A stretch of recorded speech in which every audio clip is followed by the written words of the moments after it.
எதனாலே எதனாலே பல வண்ண வானவில் எதனாலே வானில் உள்ள நீர்த்துளிகளில் சூரிய ஒளி ஊடுருவும் போது நீர்த்துளிகளின் பின்புறமாக எதிரொலிப்பதால் வானவில் தோன்றுகிறது. எதனாலே எதனாலே விண்மீன் ஒளிர்வது எதனாலே? விண்மீன்கள் தங்களிலிருந்து உள்ள ஒன்றுக்கு மேற்பட்ட ஹைட்ரஜன் அணுக்களை இயற்பியல் நிகழ்வில் உதவுடன் ஒன்றிணைப்பது மூலம் ஒளி வீசுகின்றது. எதனாலே எதனாலே ரோஜாப்பூ சிவப்பது எதனாலே? ரோஜாப்பூவில் ஆந்தோசினின் என்ற நிரம்பி இருப்பதால் ரோஜாப்பூ சிவந்த நிறத்தில் காணப்படுகிறது. எதனாலே எதனாலே இலைகள் உதிர்வது எதனாலே? கோடை காலங்களில் நீராவி போக்கை குறிப்பதற்காக தாவரங்களில் இருந்து இலைகள் உதிர்கின்றன. எதனாலே எதனாலே மின்மினி மின்னுவது எதனாலே?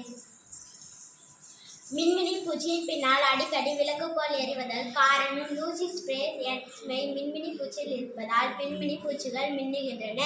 எதனாலே எதனாலே பறவைகள் பறப்பது எதனாலே? பறவைகள் பறக்க காரணம் எலும்புகளை இலைகளை காற்று பையில் உள்ளது. எதனாலே எதனாலே மின்னல் மின்னுவது எதனாலே? மின்னழுக்கத்தால் மின்னல் மின்னுகிறது. எதனாலே எதனாலே மேகம் பருப்பது எதனாலே? மேகத்தில் அதிக அளவு நீர் இருப்பதால் சூரிய ஒளி ஊடுருவ முடியாது. அதனால் மேகம் கருப்பாக தோன்றுகிறது. எதனாலே எதனாலே கடலில் அலைகள் எதனாலே? பூமியின் மீது சந்திரன் ஏவு விசை செயல்படுவதால் கடலில் அலைகள் தோன்றுகின்றன.